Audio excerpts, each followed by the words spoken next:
They were chanting Jai Jai Shankar Jagat Guru Har Har Shankar, what is it? Pahi Guru. Guru is a word. Guru is a Sambodhana Prathama, addressing, hey Guru, Jaya Jaya Shankar, hey Shankar, hey Guru. So, may there be victory for you, may there be victory for you, may you shine. Har Har Shankar. Har is of course Lord Shiva. Hey Shankar, Pahi. Pahi means please protect me. Hey Guru, please protect me. Oh, she's put on there. No, take a picture. Yeah. That's what I know. She looks Very pretty. pretty. Very pretty. Come little closer. Come little closer. You're a big photographer. Not from that distance. Come a little closer. They have Use Zoom very in nice, it. yeah. They do Zoom it. Smile. Good. Very good.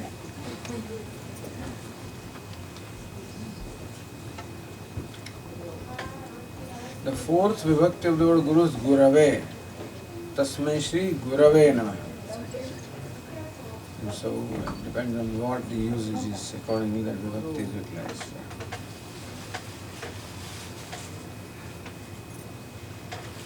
Swamiji, my question is we always aim, even after we say the whole, anything we aim with.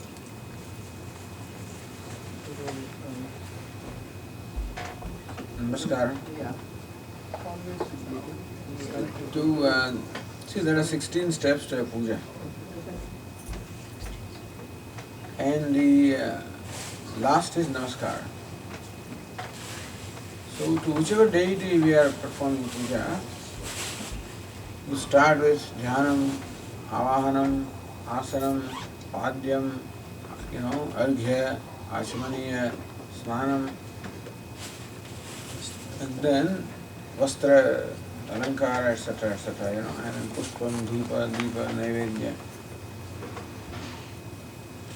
and then karpura aradhanam, karpura nirajanam, pradakshanam, namaskar. Sometimes after namaskar there is also prarthana. So that's the upachara.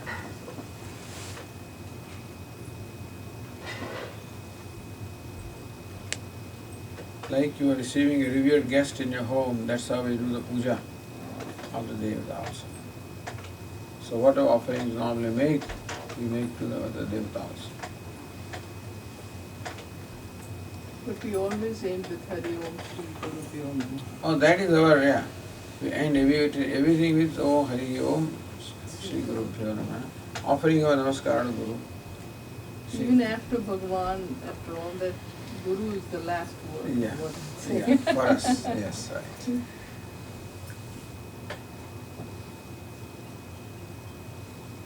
We begin with the Guru also. Harih Om, Shri Gurubhyo Namah. And then you start, and then end also with that.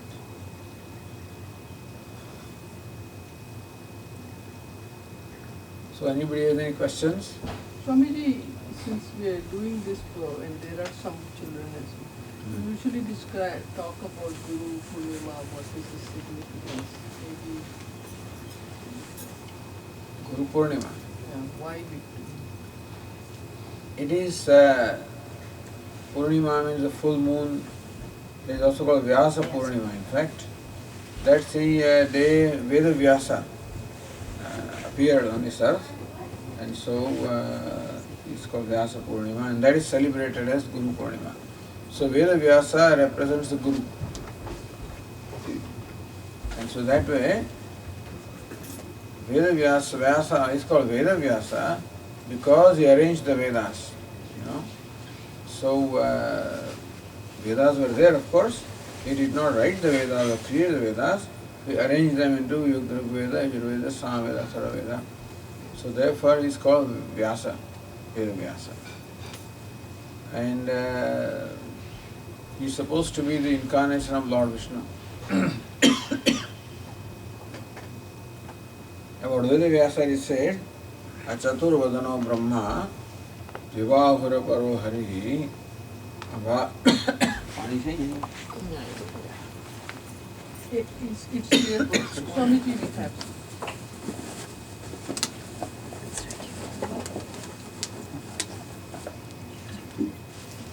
That'll be fine. Water will go.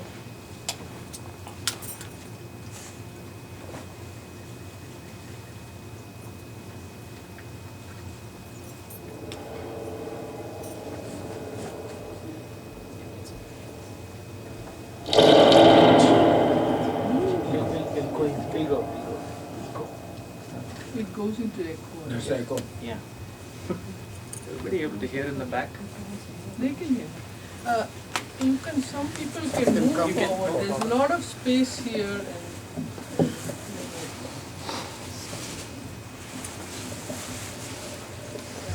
Maybe you can put it in front, you know, like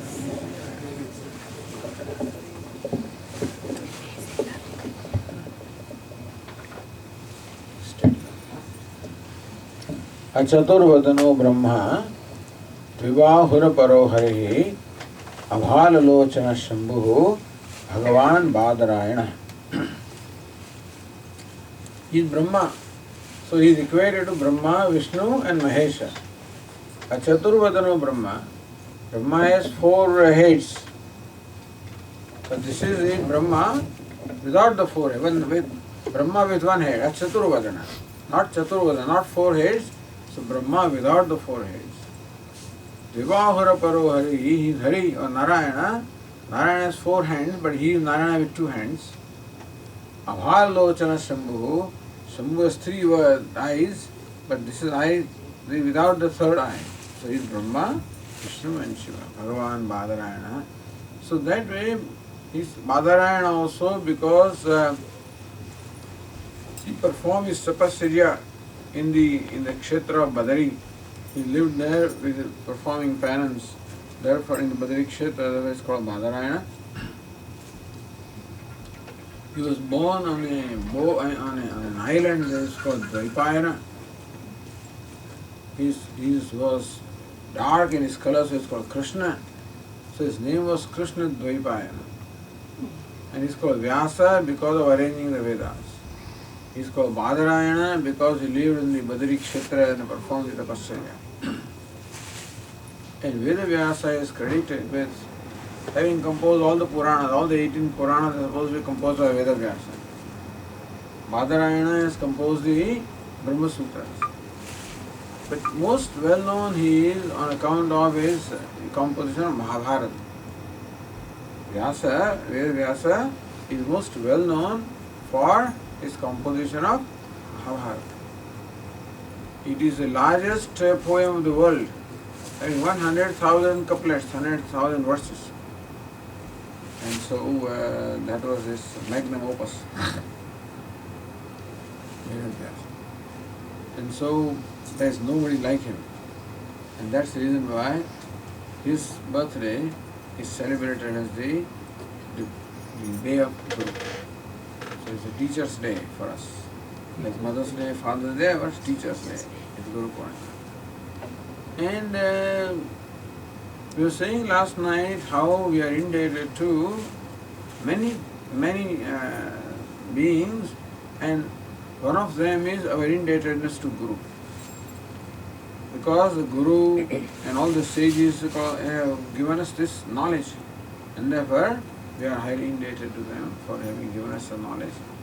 So to express our gratitude for what all we have received from the Guru, to express the gratitude is the purpose of this ceremony, to show our gratitude. Guru Purnima.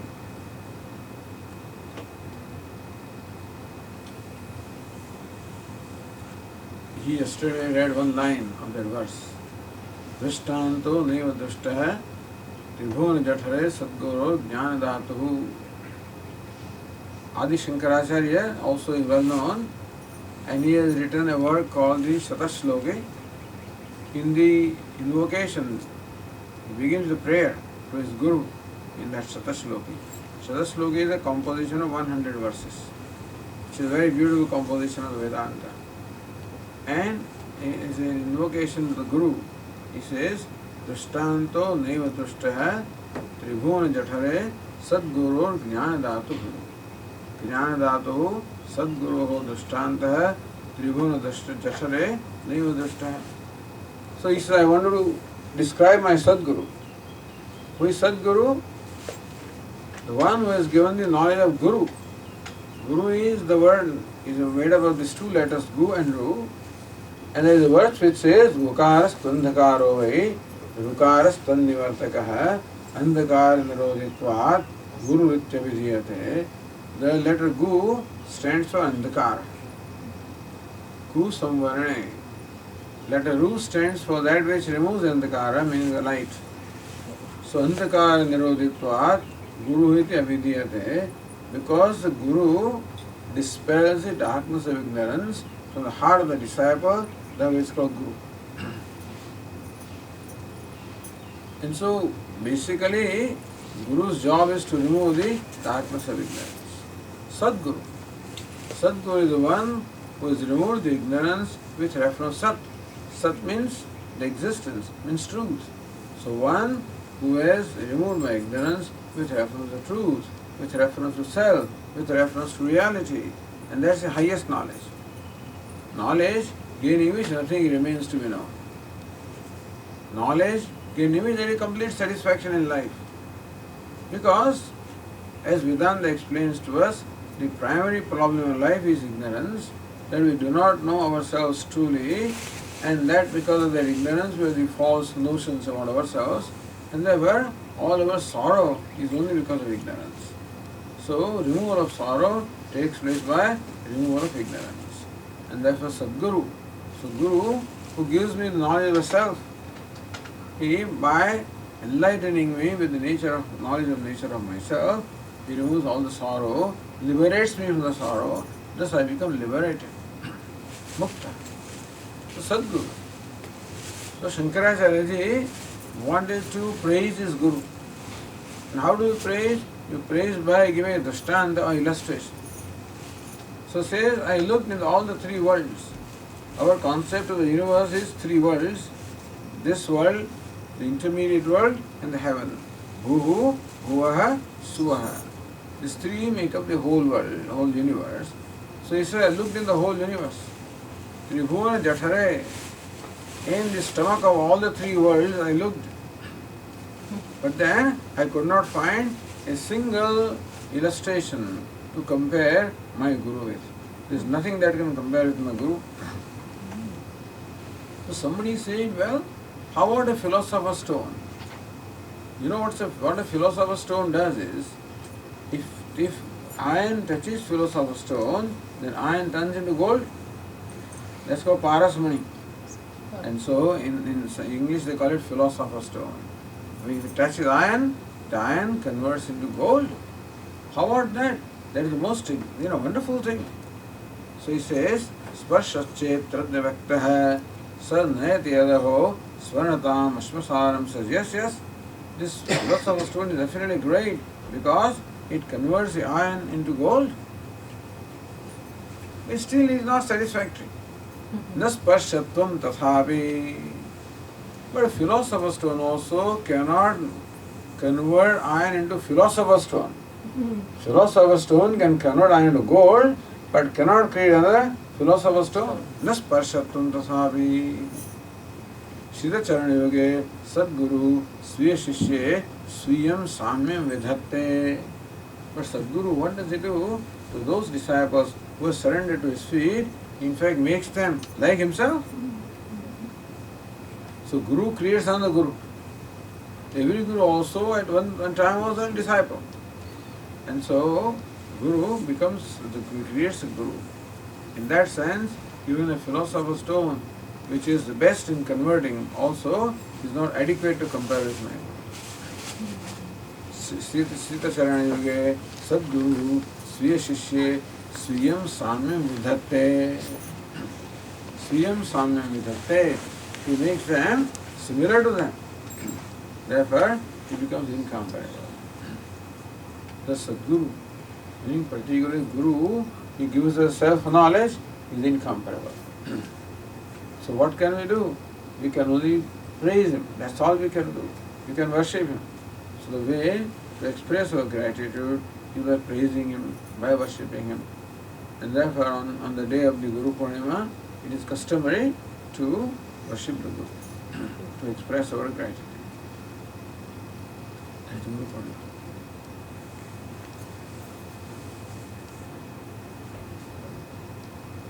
Swamiji, how do you know that you have known the known? How do you know that you know the Lord? Well, how do you know that you have known, suppose there is a flower. How do you know that you know the flower? Huh? No? It fell on your lap. Poor thing. You are the proof. Because knowledge is self-revealing, therefore, if you know something, you know that you have known it. Well, that is the reason why, as far as God is concerned, now the question is, what's the nature of God? This is what you learn from the scriptures. And so, depending upon what your concept of God is, like Mirabai would think that God is Lord Krishna. So when she has realization of God in the form of Sri Krishna, so she has realized. If you think that God is in the form of self, then if you see him as self or consciousness, then you realize the God. So ultimate realization of God is as one's own self. So you know Ishvara as your own self, that is the ultimate realization. And you know it. Because basically what that knowledge does is, it gives you freedom. And you know whether you're happy, it gives you happiness. So you know happiness is your own self. Freedom is your own self. And so that is self-revealing. So you know whether you are happy or not. When you become happy, you don't have to ask anybody. How do I know I'm happy? You know that you're happy. So if you're free, you know that you're free. In your consciousness, you see yourself as consciousness. But that knowledge releases you from all sorrow. It gives you total happiness. And that's why you know that. You see yourself that you know God. Swamiji, kindly give us some practical tips to stay on the path of spiritual parenting for our kids. The parenting of the kids. Spiritual. That's okay. Spiritual parenting, well, the best that we can do as far as our children are concerned is to give them good samskaras or good, values, good attitudes and good values. When it comes to spiritual growth, it will happen when the time comes. But what we can do right now is to give them good attitudes and good values. So, Is it okay? Volume is okay, I think, yeah. I think everyone can hear now. Yeah. So we grew up with certain attitudes. In the olden days, every day in the householders used to perform 5 forms of puja or worship. Worshipping devatas, worshipping the parents and ancestors, worshipping the gurus or sages, taking care of the needy people in the society, and also taking care of the animals and plants and trees that are around us. So there's this attitude of including others also in our life. That we do not become self-centered, that we should others also should have place in our life, because we are the beneficiaries of what they do. Like the cow gives us milk, the trees give us oxygen, Other human beings like farmers, and all of them contribute something to our life. The devatas, like the sun and moon, they contribute to our life. The gurus and sages by knowledge, they contribute in our life. The parents have contributed in our life. So, therefore we should know that we are the beneficiaries of a contribution of a number of elements. And all of these are divided into 5. And therefore it was customary to every day perform worship to these 5 entities. There will be Deva Pujanam. So there is an altar. In the olden days they were performing the fire rituals. But today we have altar in our home, we perform the puja. As far as the parents are concerned in their home, then we show the reverence and respect and take care of them. Take care of parents and elders. Taking care of also expressing our gratitude toward the teachers and sages by pursuing knowledge and by being helpful in passing on the knowledge, spreading the knowledge. Also showing concern to other needy members of the society. And also concern to the environment, consisting of plants and trees and other animals and insects. And if the parents show these things in their life, then the children also will learn. So best way to teach the children is by demonstrating in our own life. So these attitudes will are in our life, then the children also will pick them up. So they will know attitude towards parents and elders. How my parents, many people tell Swamiji, my father, he served his father for 15 years, he served his mother for so many years, he did, so children know this, how their parents respected their parents and their elders. Then when they grow up, they will also respect their parents and elders. So, and the values of honesty, fairness, truthfulness, these values also. So this is what basically we can teach our children. The attitudes and values, which make a person a good person. The spirituality will come later on. But right now, being a good person, one who is a loving or kind person. So value for kindness, compassion, forgiveness. This we can teach our children. And you can tell them stories which illustrate all these values. Lots of stories are available. Just tell them the stories to illustrate these values and try to illustrate them in your life also. That's the big job, that's the big challenge. So raising children becomes a big challenge because children demand, that we live up to what we talk, walk the talk. So we say something, when don't do that, then they right away point out. And so it becomes a challenge to parents also to walk the talk. That's good, it's a challenge. So then parents also are required to grow, and that's the advantage of raising the children. If you enjoy them growing, and you also grow along with them.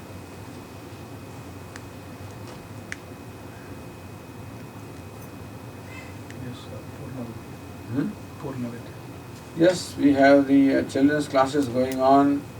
Sunday classes are there. Arsha Vidya Gurukulam has published very good literature called Purna Vidya in 10 volumes from the age 6 to age 15. Whatever a child requires, the material is there in those volumes. You can get them those Purna Vidya, you can study themselves and teach your children. If your children can go to some Balviyar classes, well and good. Other you yourself can be their coach, as far as the religious training is concerned. So right now important thing is that they become religious people. Later on they will become spiritual people.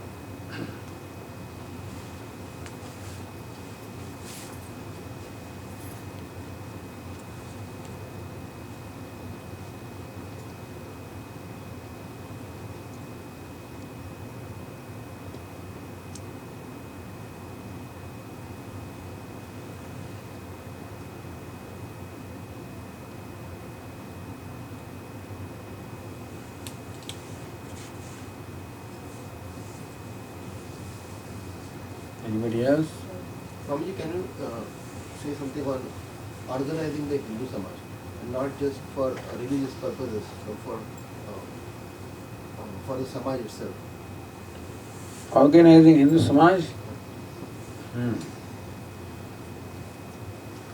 Lots of efforts are being made right now to make the Hindus aware of the present situation. Hindus are quite illiterate as far as Hinduism is concerned, unfortunately. because we do not have a formal system of communicating the religion to our children. In the olden generation, when they were growing up, the children used to learn from their own parents, and therefore the religion came into them. But today, even the parents also are very little informed as far as the religion is concerned. Not only we have limited information on religion, there are lots of misconception about the religion. And we are influenced by the Western education and Western society. And that Western society is always very critical of Hinduism also. So in fact our children also grow with being critical to Hinduism. So therefore Hindus are their worst enemies right now. You don't have to go out for seeking enemies, because worst critics are the Hindus themselves, who do not understand what Hinduism is. So in India also, all this media and so-called intellectuals, all of them, when at any opportunity, they always want to criticize Hinduism. And so number one, making Hindus aware of what the situation is, how Hindus are under Hinduism, under attack from on many fronts, from inside as well as outside. Like in the West, they seem to be bent upon destroying Hinduism as though, by converting on one hand in India, and secondly by denigrating or by criticizing Hinduism, by publishing a variety of books and things like that. So Hindus have to become aware of this, and have to become aware of what the religion talks about. They have to learn about Hinduism. And for that purpose also temples can be a good center of education. Temples should not remain merely centers of worship, which of course they are meant to be. They should also become the centers of education. So the people of the society get educated about what Hinduism is. Then they learn something. They can become proud of it. Hinduism, everything for us to become proud. In that case, each one of us can become a missionary, in the sense that of communicating wherever the occasion comes.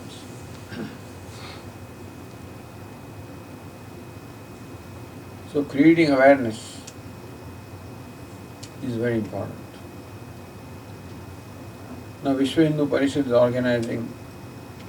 Our Puja Swamiji has also initiated efforts called Acharya Sabha, in which the heads of different sampradayas are brought to one platform to discuss the problems that are concerning Hindus in general. Even though there may be differences as far as the beliefs are concerned, but still that they are all Hindus and they all have the basis in Veda. All of these are very common things. And some of the problems in India Hindus are facing right now, one is this, the temple administration is all taken over by the government. All the income, you think that you are giving, you are maybe contributing to Tirupati, but it goes ultimately, all that hundi and all that goes to government, and then they decide what to do with that money.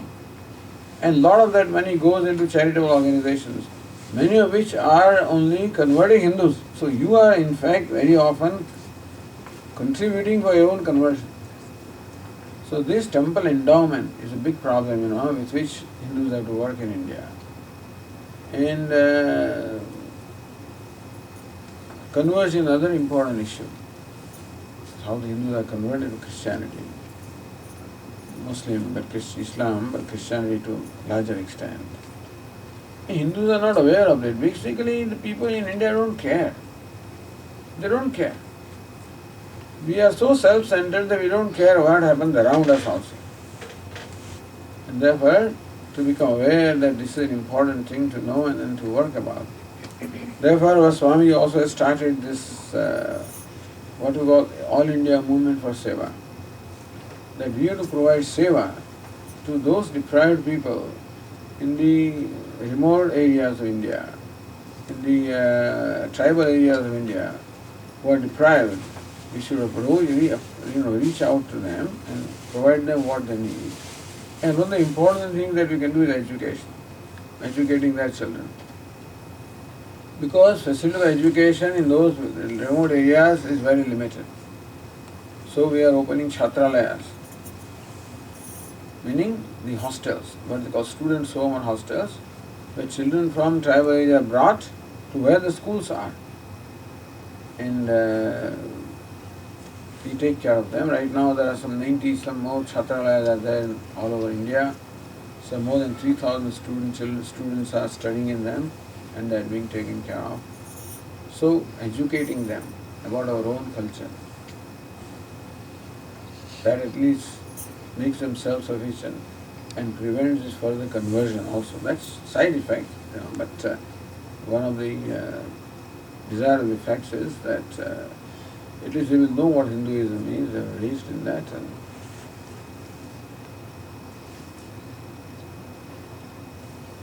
Swamiji, the thing you were saying about this, how the government's taking over the money, what we find in India is most people don't know how they can do anything about something like that. I mean, what can they do? Most people feel the political system is so corrupt that even if you get rid of one fellow, another fellow comes around equally corrupt. So it just seems like you hear there are a lot of cynicism. first of all, this has to be challenged, whether it is in keeping with constitution or not.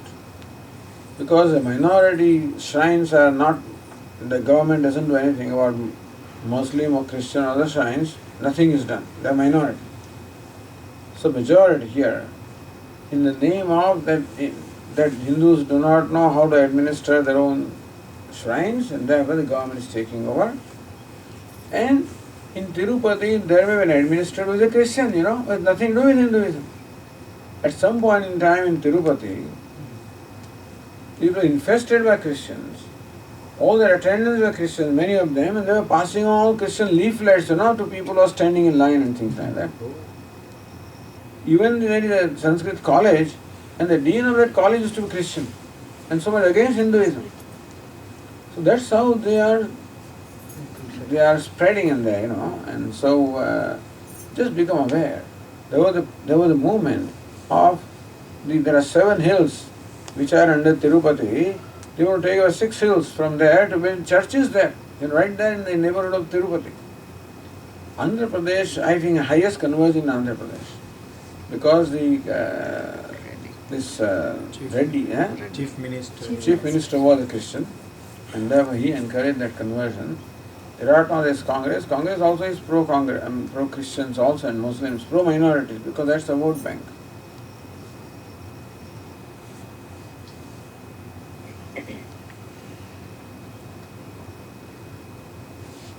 Swami, can you say something about prayer?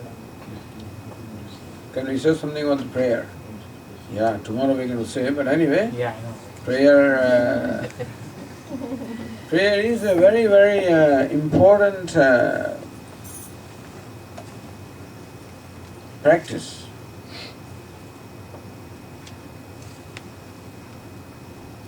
Prayer is seeking help. Seeking help from Ishvara. Recognizing that there are 2 aspects involved in success when we gain in any endeavor. One is our effort, that's called Purushartha, other is called Prarabdha or grace of Ishvara. So only together, Purushartha, the self-effort, and the grace of Ishvara or Daivam, these are required for any success. So prayer is for Daivam, meaning for seeking the grace of Ishvara. And as far as prayer is concerned, you can ask for what you want. Some people think that Swamiji, prayer means asking God. So I'm not, why should I ask God? So I don't perform prayer. No, there's nothing wrong in asking God. If you don't ask God, you ask somebody else anyway. Because we are needy by nature. So we need something, to fulfill our needs. There is nothing wrong in seeking the grace of Ishvara to fulfill our needs. And so prayer can be in any form. It doesn't have to be in Sanskrit. It can be in our own language. It doesn't have to be a stotra, it can be just our own language. We can just pray as we want. But fortunately in every language there are very beautiful prayers available. So use some of those prayers in in the language with which you are comfortable. So that when you are chanting or reciting prayer in your own mind, you are aware of the meaning also. And so, that way, prayer invokes a devotee in me, and I urge the Lord to help me. It is so whenever we need help, we seek help from Ishvara. And prayer is an excellent way of seeking help from Ishvara. Prayer should become a part of our daily routine actually. Should.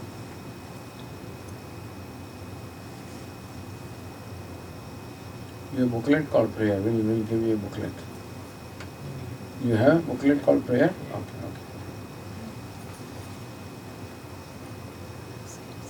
Prayer can be also for, if you feel that I don't want anything, any material thing from Ishvara, you can ask for knowledge. Om Namo Bhagavate Dakshinamurte Mahyam Shriyam Medham Prajnam Prayacha Swaha. Swami added the Shriyam. Origin is Medham Prajnam Prayacha Swaha. So Om Namo Bhagavate Dakshinamurte. My salutation to Bhagavan Dakshinamurti. Mahyam Medham Prajnam Prayacha Swaha. Prayacha, please give me Medham, intelligence, Prajnam, knowledge or wisdom. So we want wisdom in our life. And for the wisdom, we require a certain kind of a mind, which is Antakarana Shuddhi, pure mind.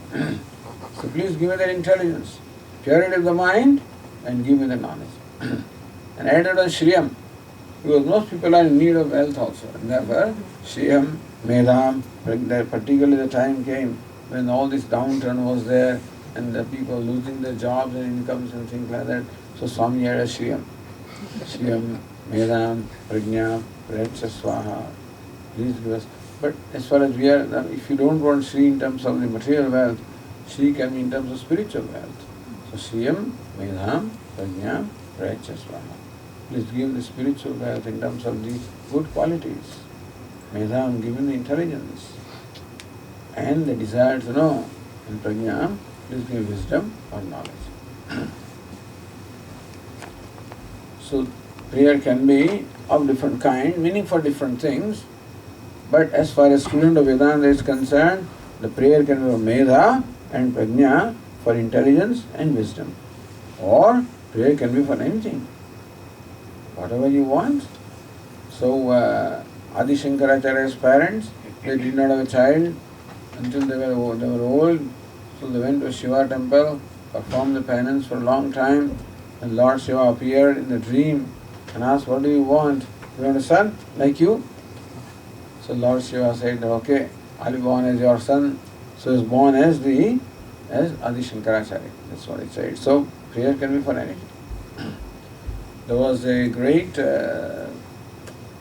a devotee, his name was Narayana Bhattadripad of the Guruvai. So he was in Kerala, what do you call the Brahmins? They are the Nambudri. Nambudri. He was Nambudri, right.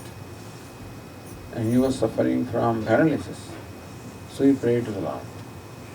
That's why he wrote Narayaniam. So there is a spot there in the Guruvai temple where this Narayana Bhattadripad used to sit and address God. And Narayaniam is the abridged version of Srimad Bhagavatam. Srimad Bhagavatam is 18,000 verses, Narayaniam is 1,000 verses. And 100 sections, each one of 10 verses. And that is sang before me. And he said that he was cured. So it can be for release from any pain, physical pain. And so prayer, Trambakam yajamahe sugandhim pushtivardhanam urvarkam bandhanan mrityormukshemam mrutat. Trambakam yajamahe, we worship Lord Shiva with the three eyes. Sugandhim pushtivardhanam, the one who is fragrant and one who gives the spiritual and physical nourishment. Urvarukamiva, like a urvaruka fruit, like a cucumber, a big cucumber, which grows on a veil, or on a creeper, and when it becomes ripe, it gets disconnected by itself. So urvarukamiva, O Lord, make my mind ripe and mature, so that it becomes disconnected from all the pain. Mrityoho, so mukshiyama bandhat, bandhanat mrityoho mukshiyama mritat. I want to be liberated from or saved from the mrityoho bandhanat, the bondage of death. Death can be physical death, death can be ignorance also.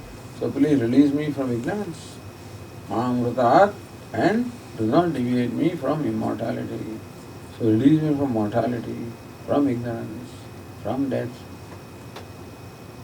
Lots of prayers are there. Even Gayatri Mantra also is a prayer. Jiyo yona prasodayat. May the Lord inspire my thoughts, elevate my thoughts.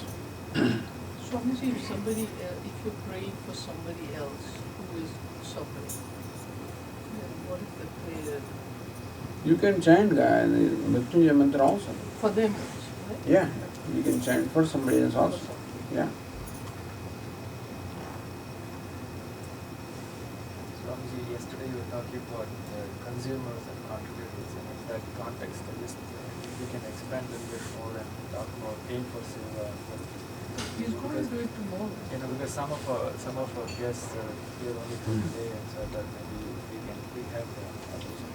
As I said, our Puja Swami Dayanandaji has founded a movement called Aim for Seva, All India Movement for Seva. All India Movement is called AIM. So AIM also is a good word, Aim for Seva, for the express purpose of reaching out to the underprivileged sections of the society, mainly the people who are in the rural areas and the remote areas and the tribal areas, who are sort of separated from the mainstream of the society. So as far as social and cultural and the economic growth is concerned, they are not the beneficiaries of that, it has not reached them. Therefore, to bring them into the mainstream. The idea is to bring also the tribal people into the mainstream. And for that, the method is people helping people. So people who are privileged, people who are provided, they should reach out to people who are not as privileged themselves. And that's the purpose of this Aim for Seva. And this year, about 10-11 years have gone by, as I said, a lot of progress has been made. In the 14 states of India, more than 90 Chhatralayas or students' homes have been built, and more than 3,000 students are taking advantage of that, and many of them are graduated, and very often we take care of them even after they graduate from high school. And so for supporting the Chhatralayas, naturally, fund is because the cost of supporting one student per year is about $450 for 1 year. So this year there is a special appeal for fundraising, and in 10 centers this fundraising program is going to go on, and they are going to present a cultural program at the end of that. A very good Bharatanatyam, a dancer, her name is Rukmini. She is coming with a troupe and presenting the live performances in 10 centers. One of the centers is Chicago, Peoria, and Milwaukee. So these three together will become one center. And idea is that each center raises $100,000. 10 centers raise $1 million plus expenses. So because the dancers come, their expenses will be there, transportation, the lodging, boarding, etc. will be there, and so.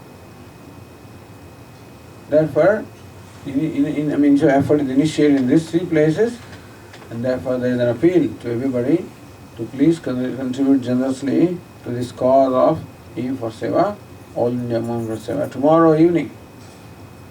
At what time are we meeting? 6 o'clock. 6 o'clock. 6 o'clock where?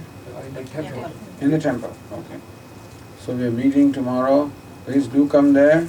We'll also show you a video of Aim for Seva, and the whole meeting will be followed by dinner also. So you are all requested to come and participate in this program. There are handouts also. You can do that. Yeah. You can just pass them on.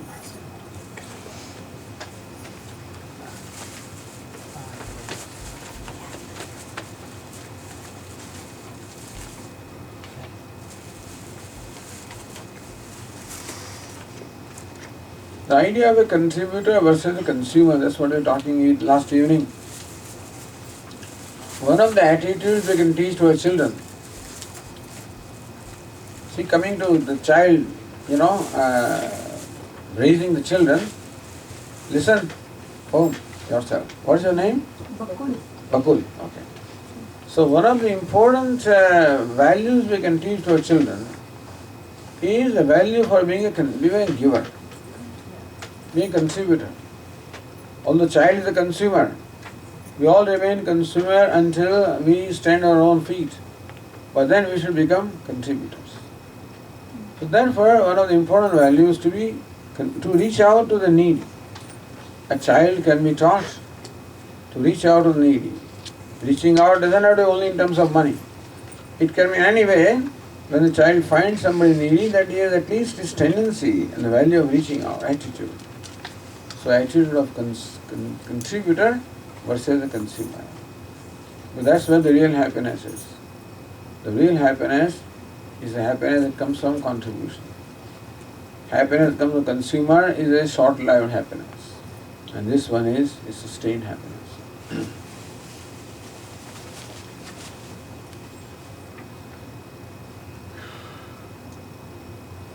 Swamiji, you are also personally involved in that chapter. In Gujarat also, there are 7 Chhatralayas total, of which we are running 3 of them. We have 3 Chhatralayas and a fairly large number of students. In one Chhatralaya, we have 60, I don't know what's the number right now. Now in 56, Kankarapur. but we are increased. 56 right now, and then this year we have more students to come. So there is 60 some more. Correct. Another Chhatralaya is 100. Third one is 45. So close to about 200 children we are supporting. We are, in fact, and we have a very model Chhatralaya, which is a zero organic waste Chhatralaya has been built, eco-friendly Chhatralaya. Because we were donated land, about 3 acres of land, 2.5 to 3 acres of land was donated to us. So we had land. And therefore, first thing we came up was having a goshala, meaning cow shed. Right now there are 15 cows in there, They're growing, increasing in number, you see. And to use the cow dung, to be used as fuel. So we have the biogas plant where the human waste and the cow dung is all fed into the biogas plant. From that the fuel is generated with which they use in the kitchen. And the slurry that is left over from the biogas plant goes to a vermiculture plant. What is vermiculture plant? Where the earthworms, they consume this material and their excretion is a fertilizer. It's organic fertilizer. And so, because that's how the fertilizer is produced. Also, all the organic waste from the kitchen as well as from the ground, like whatever land is there, part of it we are using for growing fruits, part of it for growing vegetables, and part of it for growing grass. And whatever organic waste is there, all of this goes into a pit. It's compost. And then it goes to the vermiculture and converted to fertilizer. So no waste, no organic waste. And another eco-friendly feature is all the street lights are powered by the solar panels. All the street lights. Third is the water conservation. So water recharging. All the water which comes in the monsoon in particular is all directed to a well, a recharge well, and then it is taken in, put in the ground. So some of these features we have. Swami was very happy when he saw this. He said, this is a model Chhatralaya. Other Chhatralayas also should imitate this, He's very happy. That's one of them. Second Chhatralaya, we have 100 students, and that's right in the So we are also running 2 schools. 2 government schools have been adopted by us. And there are Chhatralayas associated with those 2 schools. So last year we built a new building to house 100 children. And right, this year I was told that there already the number is 100, So many people want to come. And the school, which was adopted 10 years ago, we had adopted 15-20 children coming there. There are now more than 500 children. This year, the number has gone to more than 500 in the school. And a second school, which is not doing that well, this school is doing very well, other school is not doing that well, and we are trying to improve that. That also is Chhatralaya. Some they have provided medical Also. and health care also. A medical mobile van that goes into the villages and provides, medicine. That is also there.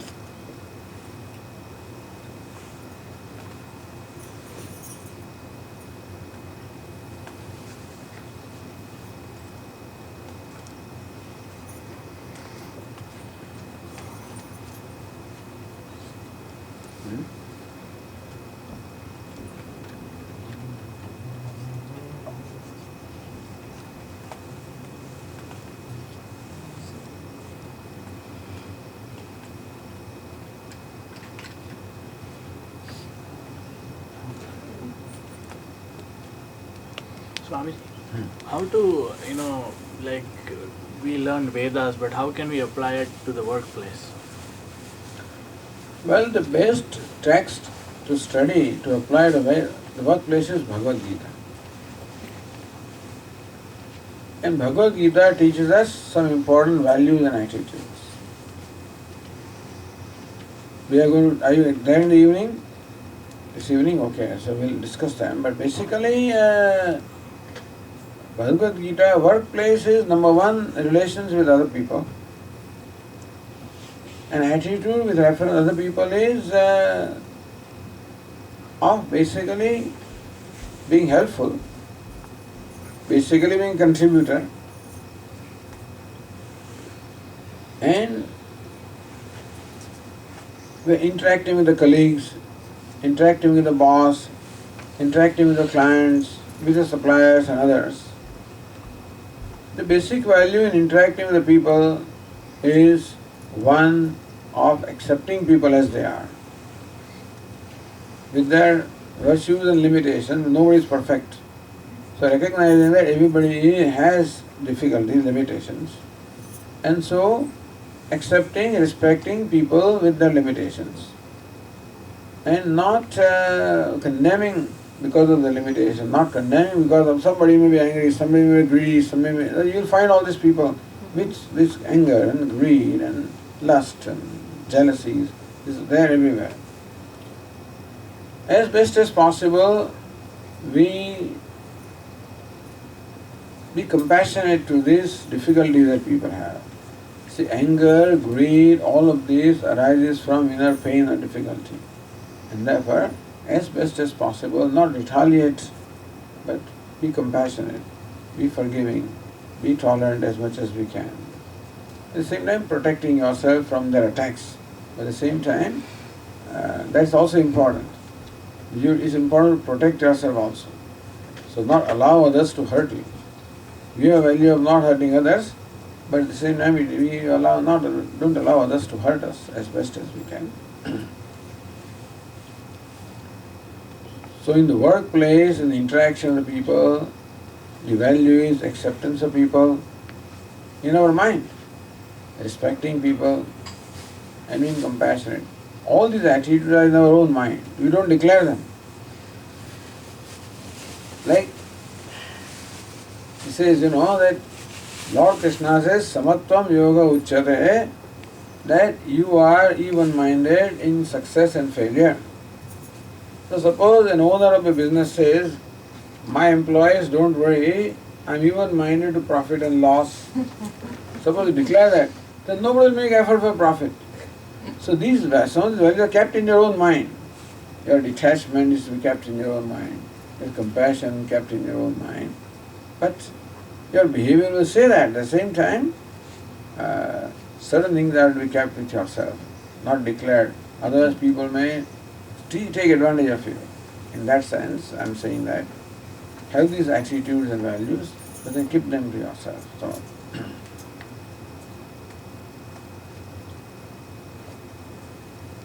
So in workplace, generally speaking, protecting ourselves and trying not to attack others. Swami, like we have been taught since we have grown up that, try to make your line longer. Don't try to rub others' line. But nowadays the world is so competitive. So in workplace sometimes, you have to do that. And it's against our values. So, we get confused. So what we say is that rather than shortening somebody's line, you make your line longer. This has been our teaching to them, you see. And but in the workplace there is a lot of jealousy, a lot of competition, and everybody trying to step over everybody else's, so that is true. That's where protection comes, that we have to learn to protect ourselves from this. And knowing fully well that that doesn't make people happy anyway. Jealousy and competition, etc., they are all right. They may perhaps give them some short-term advantage, but long-term happiness it cannot give. So you don't have to join that game, but then you have to perform well, for sure. We can be committed to a good performance. I don't want to be right at the cost of somebody else. At the same time, I should be doing well. And usually, it's not the competition that is rewarded, it's the performance that is rewarded. And so competition means I want to be better than somebody else. Rather than that, I want to be good.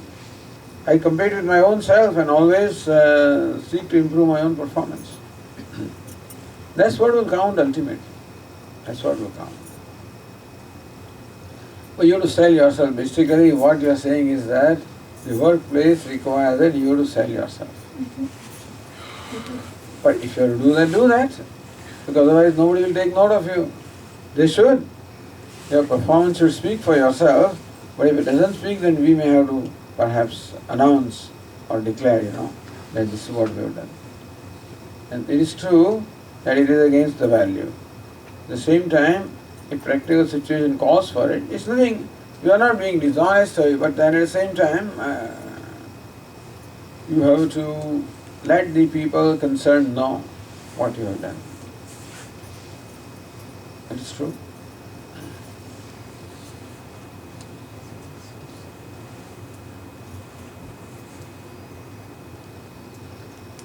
Yes. Swamiji, a lot of these New Age thinkers like Dr. Wayne Dyer, they keep talking about the power of intention and radical manifestation, and they keep talking about essentially Tattvamasi and you are part of the ocean, so it is in you the ability to manifest as long as you are desiring God, things which are good. And then at the same time in Gita there is this thing that you have control over your action but the result is not in your hand. So how do these two go together? Well, how do the result is not in your control, but then the result is contained in the action. If you perform your action well, with good intentions, then it will influence the result anyway. The idea is that you can manifest the goodness in you by being good, and that way you can also invoke the goodness in the universe. So you can make the universe favorable to you by being a good person. What Lord Krishna means is that perform your actions without the agenda of the result of the action. Perform the action for the love of the action and accept gracefully whatever the outcome comes. But when you put your best in the action, your right attitude in the action, then the result will reflect that. Because the law of karma is there, that the reaction is equal to equal to action. And so when you perform a good action, the result will be there. It may not be in the terms that you want, but it will be there. So, if you put in your best attitudes, best values, best intentions, then that will generate a similar result in terms of an inner satisfaction. So, all these intentions and attitudes and values are means of your inner growth, and that's how they will become means of your invocation of your inner goodness and inner fullness. By being good also invoke goodness in others. You follow? So that way make the universe also favorable to you by being genuinely good. By being genuinely loving and compassionate, you can invoke those values from the universe also. मेरा भी एक सवाल है sir. हाँ जी। मेरे time में और लोग तो बोलने में कठिनाई आती है, इसलिए कि मेरे को ये आगे जाना है। जैसे आप गीता के बारे में कर्म की जो बात कर रहे थे, क्या इस युग में कर्म करना बिना आसक्ति के या बिना फल के हो सकता है? आदमी जो कोई कर्म करेगा वो ये तो चाहेगा ही चाहेगा ये फल मिल जाए तो मैं अच्छा कर करूँ, लेकिन अच्छी कर्म कहीं कर्म को जो है उन्होंने अपने भगवान की भक्ति से कहीं पर भी एक जगह भी ज़्यादा नहीं है, कहीं भी ज़्यादा है। क्या हम बिना फल और बिना आसक्ति के क्या हम रह सकते हैं? हम इस युग में गीता में कहीं पर भी हर जगह ये लिखा हुआ है कि अगर जो देखेंगे 9वें अध्याय में देखेंगे शायद कितना श्लोक है, उसमें ये क्लियर कर रहे हैं कि अगर कोई पापी या दुराचारी या वैश्य या शूद्र अभी उस कैटेगरी में ही अगर अपि चेत् सुदुराचारः भजते मामनन्य भाग साधुरेव समन्तव्य सम्यक् व्यवस्थितो हि सः क्षिप्रं भवति धर्मात्मा शाश्वत शांतिं निगच्छति कौन्तेय प्रतिजानीहि न मे भक्तः प्रणश्यति मां विपार्थ व्यपाश्रित्र ये विश्व पाप योनयः स्त्रियो वैश्याः सदा शूद्राः तेऽपि यान्ति परां गतिम्। ये आप कह रहे हैं, आप जो श्लोक कह रहे हैं ये है। आप क्या कहना चाहते हैं? मैं ये कहना चाहता था कि वैसे तो शुरू से आगे तक कर्म जो किया ना, काम कर्म हो या दूसरा कर्म हो, वो त्यागना की बात में हमारे बार बार कही है उन्होंने, पर उन्होंने कहा भाई लेकिन मेरी जो कुछ भी करो तो मेरे शरण में आ जाओ, कोई भी कर्म भी करोगे तो मेरे शरण में आ जाओ। अगर कर्म अगर सब अच्छा से अच्छा भी कर लोगे आप जो तो ज़्यादा ज़्यादा आप स्वर्ग को जा सकते हो, लेकिन अगर मेरे को प्राप्त करना है तो मेरे को प्राप्त करो। कर्म भी अगर करो तो उनको सौंप दो आप, लेकिन इसमें हर जगह ये जरूर लिखा हुआ है आसक्ति के बिना और फल के बिना ही आपको प्राप्त करना है।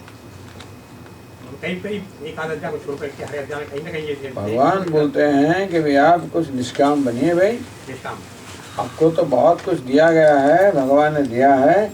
हमको लगता है हमारे पास कुछ नहीं है, लेकिन भगवान हमको बहुत कुछ दिया है, इसलिए वापस देने का है।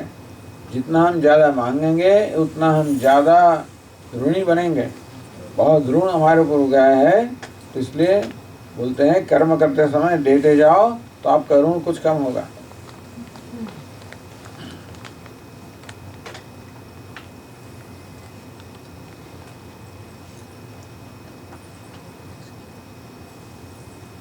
कोई भी समस्या हल भी करो, एक बार लम्बा हो जाएगा सब लोग उनको जाएंगे इससे ठीक नहीं है, तो समझ में नहीं आता तो कभी कैसा करेंगे। इससे आसक्ति वगैरह કેવી રીતે કર્મ કરી શકાય? શક્ય છે?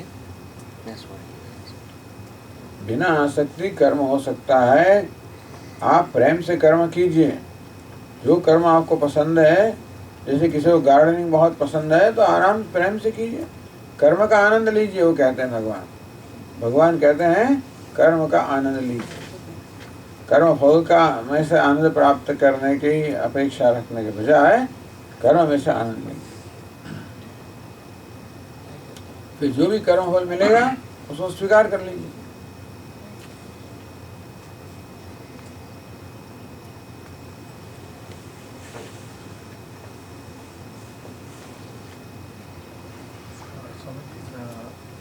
The home study book, Puja Swamiji, in the 12th chapter. Which chapter are you doing in the Bhagavad Gita? 6th chapter. 6th chapter. Okay. He talks about Vishwarupa Upasana. 11th chapter.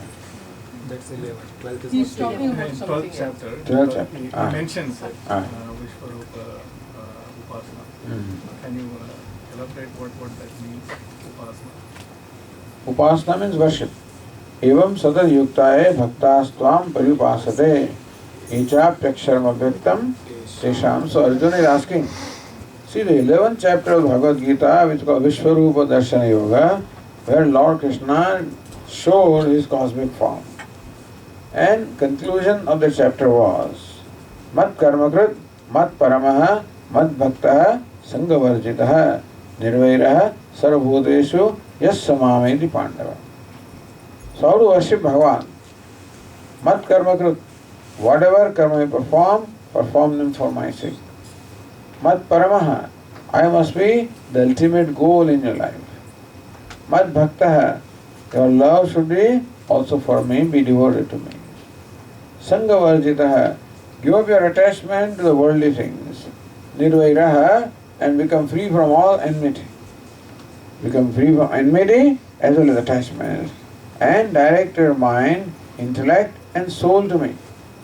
So karma you perform with your body, perform them for me. The goal is entertained by buddhi, that buddhi also be focused, directed to me. The heart loves that also for me. Meaning that your own entire being, let it be centered upon me. That's called upasana. So that's the evam. In this manner, satata yuktaha. So those who are devoted to you constantly, at all places, at all the times. Now, the Vishwarupa or the cosmic form is presented for meditation. If you can meditate upon the Ishvara, the cosmic form. The 10th chapter also describes the vibhutis or the glories of the Lord for meditation purposes. 11th chapter also is for meditation, if you like. The whole cosmos is the manifestation of Ishvara. So is it thinking about in the Visualizing that form in your mind.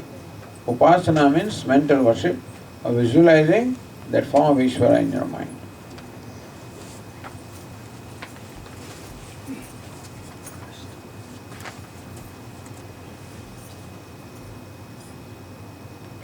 Now, of course, we are given our own murtis, etc. for visualization.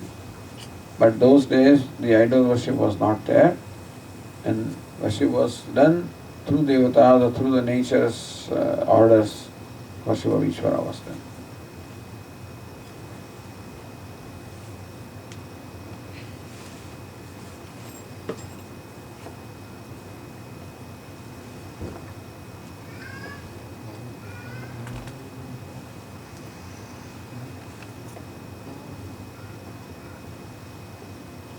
Just a question I read in another book, so it's not my question.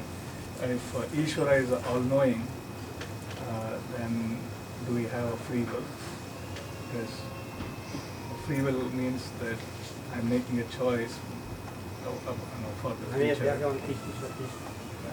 But Ishvara is all-knowing, he already knows the future, so am I really making a choice of my own, or it's just I'm following Ishvara?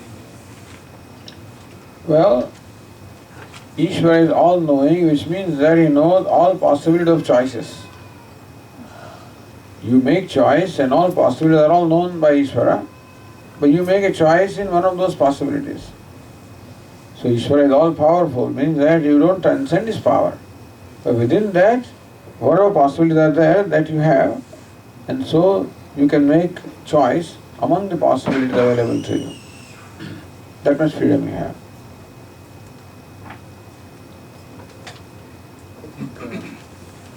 The question presupposes that the future is predetermined and therefore you don't have a choice. I mean, that seems to be an implication. It's not about predetermination.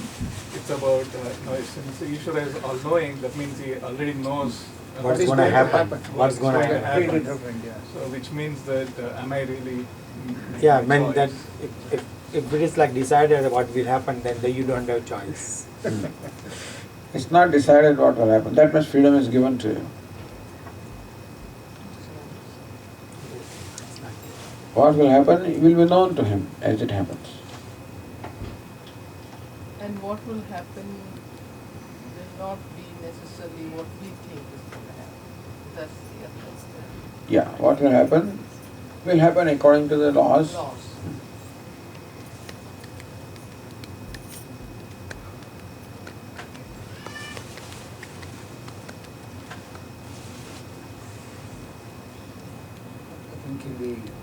modern day scientific terminology, you can see it's a very, very complex algorithm. We don't know what that algorithm is, and it takes input from so many different sources, your prarabdha and the purushartha and everything, and then the result will be something. And so it's totally, the Ishvara is detached from that. It is, so the algorithm itself is Ishvara. Yeah, No, but the question is very clever here, and the question is very, very clever question. And if Ishvara is all powerful, then do you really have any power? If Ishvara is all knowing, do you really have any knowledge? But Ishvara's, my knowledge also is included in Ishvara's knowledge. Yeah. That's the concept of My Ishvara. power also is included in the Ishvara's power.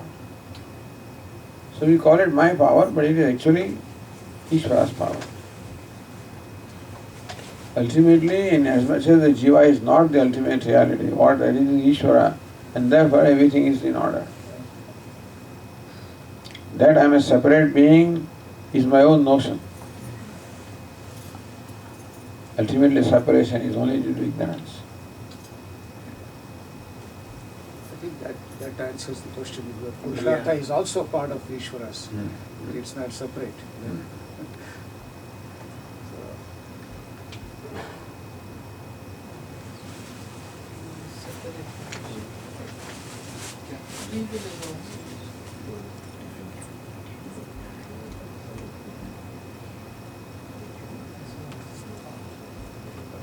Yesterday you talked about Warren Buffett being a mature person, investor.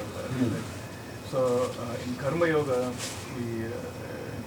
Swamiji says that Karma Yogi is the one who accepts the Lord, God as the giver of the results, or God as. So in this case, even though Warren Buffett may be mature, can we say he's a Karma Yogi, or he's just a mature person realizing that he wanted to contribute back to the world? How do we take this maturity? Well, the maturity manifests as the being contributor, as a contribution. So, in a way, Karma Yoga is involved there. If the karma is performed as an attitude of contribution, then that yoga is involved there. But the fact that he contributes generously, such generosity he has, that he lives a simple life, he lives with a minimum demand. That's what I mean by maturity there. Whether he is a believer of Ishvara or not, or he performs actions, worship, we do not know. But definitely this is very much there. In generosity and simplicity. So they used to say, simple living and high thinking. He seems to demonstrate that.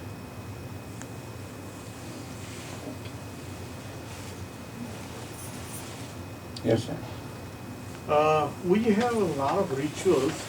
Whenever we pray, each god has different kind of rituals. Are we supposed to follow? Because I feel like guilty if I don't know any ritual. Is there any shortcut? Yes. Hours and hours, he sees the rituals going on and on. You see, basically ritual provides a structure.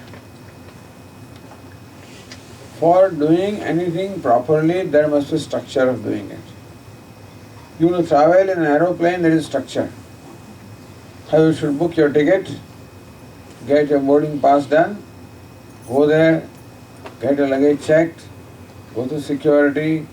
Then alone, when there is structure, then things take place in a systematic manner. Similarly, a structure is, what is the ritual? A structure provided for expression of our devotion or attitude. How to express our devotion? For that a structure is provided. Most important is that there are two things, spirit and the form. So ritual represents the form with which there is a spirit of devotion. If you have the devotion, then if you express it in a different form, that should be all right. More important is the spirit and the devotion. But sometimes if devotion is not there, then by following this form, you can slowly cultivate devotion. So spirit and form, both are there. If the spirit is there, form is not important. But if the form is there, spirit can come. Meaning that if you follow the ritual, then in course of time, the devotion also can be discovered. Rituals can be very simple and very complicated also. They can go on for hours together also. They can be done in 10 minutes also. There are 16 upachara, 16 steps puja is there. There are panchovachara, 5-step puja also is there. 64 upacharas are also there. And so you can make your ritual as elaborate as you can. So that you worship Ishvara in an elaborate manner. The idea is that you want to express your love and devotion. So when you are devoted, you want to, you see, for example, a lot of improvisations are also there. Like her granddaughter says, oh, you are going to perform puja of Swamiji. I have to make this crown was made by her, for example, Somebody makes a mala. So it is your devotion you want to offer. How do you do that? So you yourself make it as elaborate as you can. When we are inviting our friends, for dinner, we just want to treat them well. Then you make so many items, After you don't require so much thing for, appeasing hunger. Only rice and chapati and dal, sabji may be okay. But you have 16 different items there for what reason? Just to express your love for them. You follow what I am saying? Similarly, elaboration ritual is to express our love for Ishvara, but it can be simple. If in simple not because you don't care to do more things, but simple because you can express your love in a simple way. But rituals can be simple, they can be elaborate both ways. The reason I asked because we have a temple here and we got about 8 or 9 deities there. And if I pray one God, I feel guilty. I must pray him too because he's just next to it. All are, Okay. Yeah, so many forms are there. That's also a good question. That so many deities are there. Who should I worship? You worship your Devata. Right. Idea is to respect others and give most importance to the deity of your choice. So therefore, our Adi Shankaracharya ji created this Panchovachara, worshipping 5 devatas. Now of course there are so many deities, but in those days, say 1200 years ago, there in India mainly 5 or 6 devatas were worshipped. Shiva, Shakti, Ganesha, Narayana, Surya. And then 6th one is Murugan or Kartikeya. And so, depending upon who is your chosen deity, placed in the center, other devatas are placed in the corner. So other devatas get also their worship, but elaborate worship is done to the deity of your choice. So similarly, if Lord Krishna is your Ishta Devata, you can perform more elaborate puja or worship for him, for the Devata. Others also you can offer at least your respect. So that way it is good for us also, that we respect all the devatas, while having place in our heart for one devata.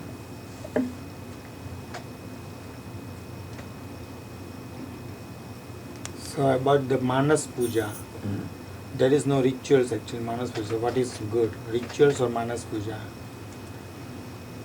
So Manas Puja is ritual done mentally. Mentally. So what you are doing outwardly is also done mentally. That also is good for meditation. So Manas Puja can be a good form of meditation. It's good. And it's quite possible that if you are mature enough, you can replace outer puja by mental puja. You can do that. You need not perform the outer puja also if you perform the Manas Puja. Because it's more, your mind is more focused when you're doing it mentally. So it's more effective. So maybe the higher concept of God, there is no form. So why are we not introduced to that concept? It's only because the mind has difficulty in with formless. To be able to worship or meditate on the formless, you require a mind that has gained a great maturity, purity and concentration. When there is not there, you cannot meditate upon the formless. So forms are given, keeping in mind a present state of mind. As you grow in your concentration and purity, the forms will drop off and you will be able to then contemplate upon the formless. So a child, you don't give all the, to a child just give milk and then only some mashed food, depending on the capacity of the child. You don't give it all the, the payasam and stuff like that because it's not yet ready to digest that. As the digestive power grows, you can feed the child with more and more, richer food. Ultimately, child eats rich food when it grows up. But when it develops the capacity to eat the rich food. So we will develop capacity to worship the formless.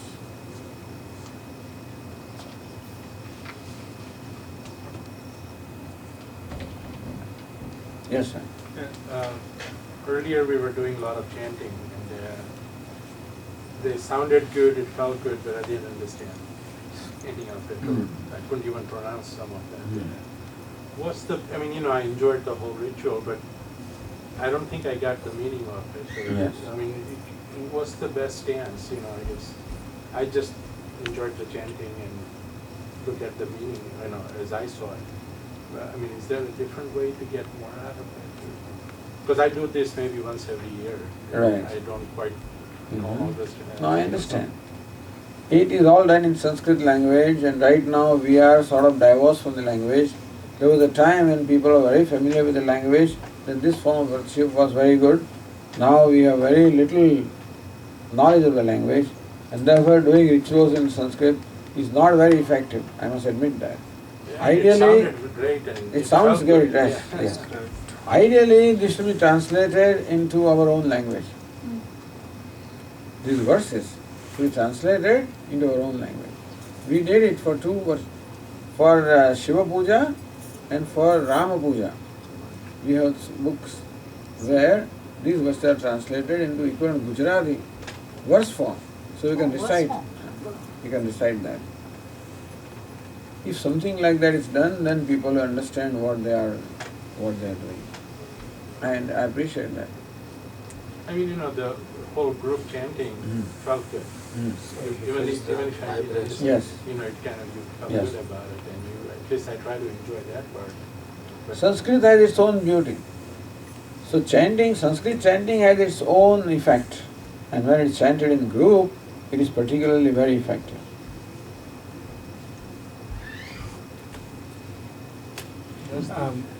Many pujas or many things you don't understand, maybe little bit of it.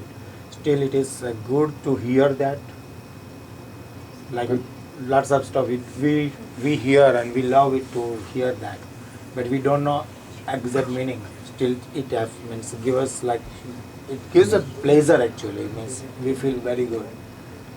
But is it without knowingly, there is no knowledge about this, is it good or not? No, still it is good.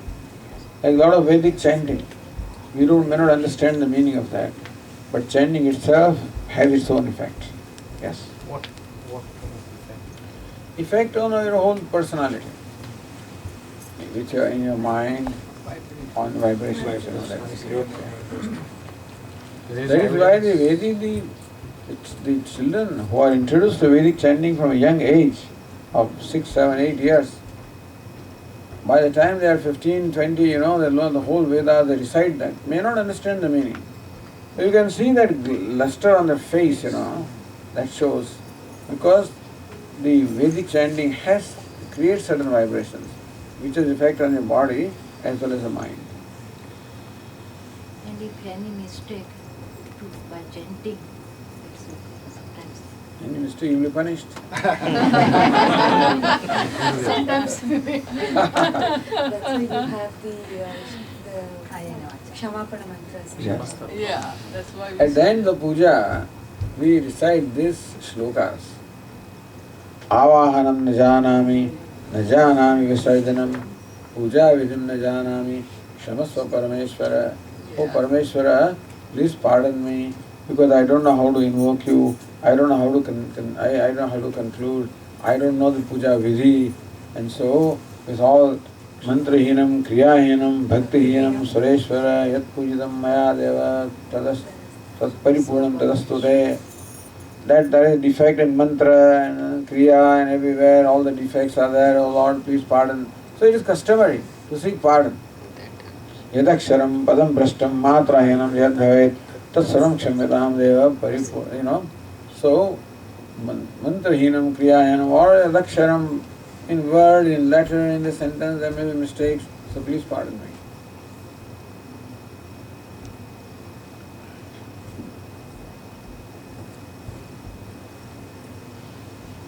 Tatsarvam kshamyatam deva pasida parameshwara, like that.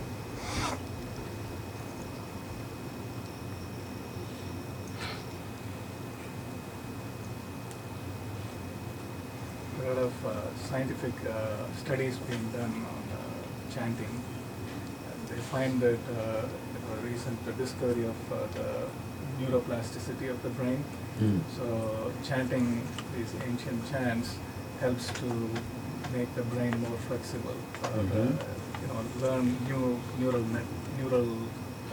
wirings, so which can help a person. Not only they applied for different reasons, but not only to keep your brain active, but also you can keep yourself young and memory. So they do studies. All these ancient chants. I see. Well, a lot of experiments are conducted, were conducted and are being conducted by people to determine the effect of the recitals, effect of the homa also, as to what effect it produces, what effect the chanting produces. You're right. Our Maharishi Maheshwara used to do that kind of research. In India, Gayatri Parivar is doing that in Haridwar, and so such research is being done.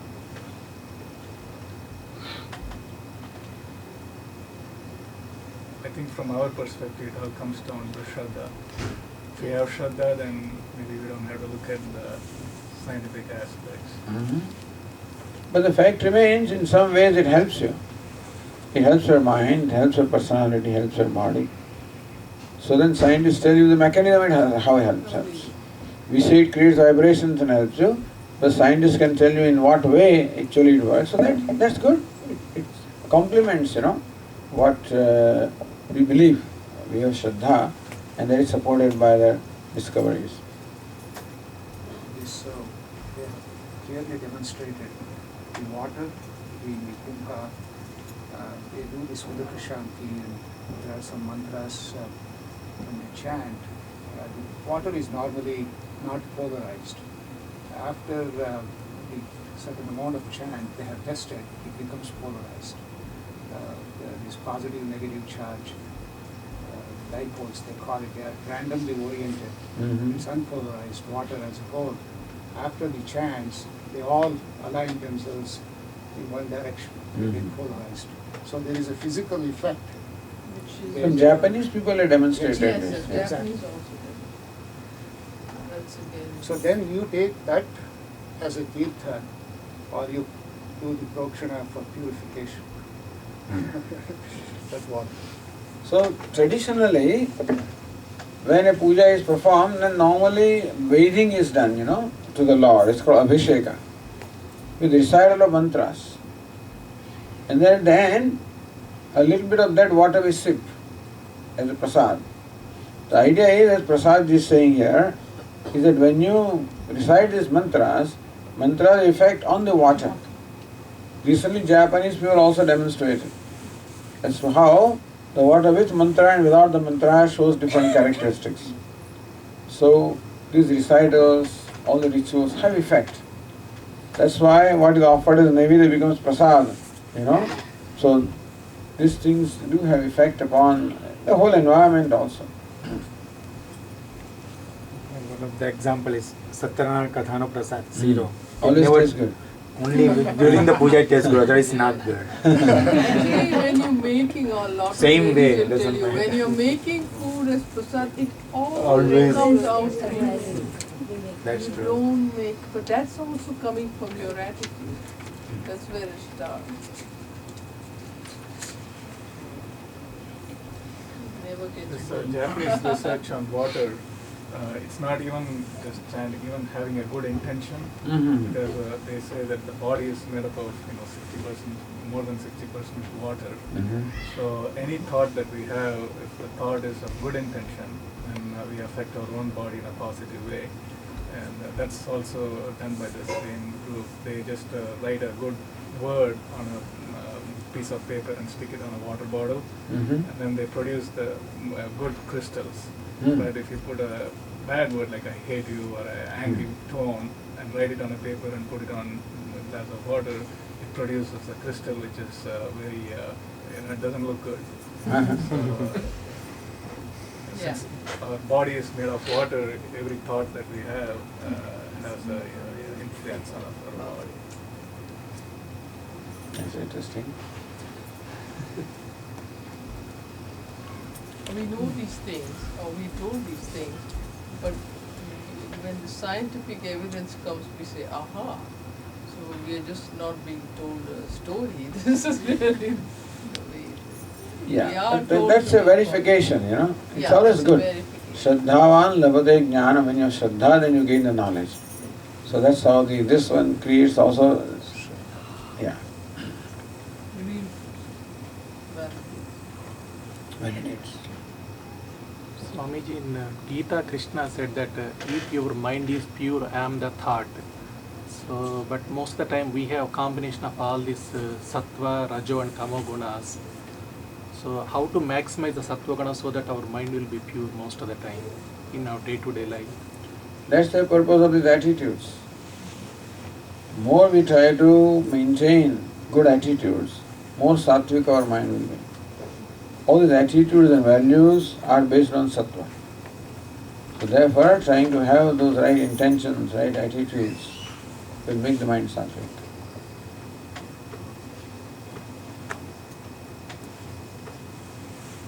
Then of course all your prayers and chanting and thinking and contemplation, all this helps make the mind sattvic. At certain days you feel more sattva will be dominating and then you will be doing more of the spiritual activities. But certain days if you observe in the life, you'll be more of rajas or tamas kind of thing. So that's the nature of mind. According to past karma, the mind becomes sattvic, rajas, tamas. But by doing new karma, we can, we can make it more sattvic.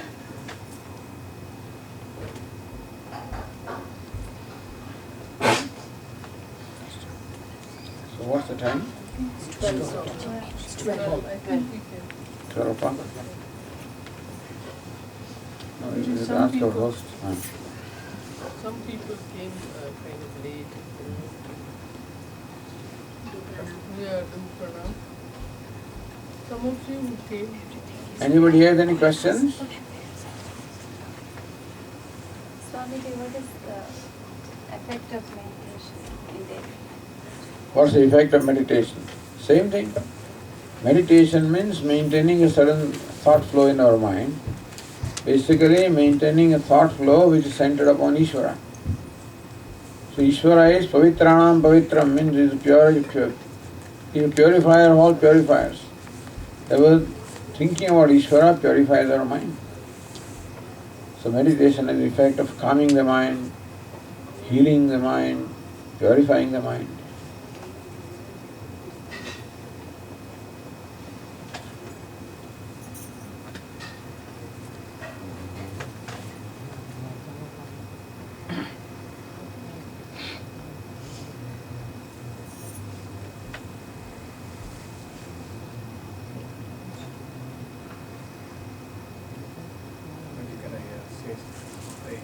Yeah, you do say. Harih Om.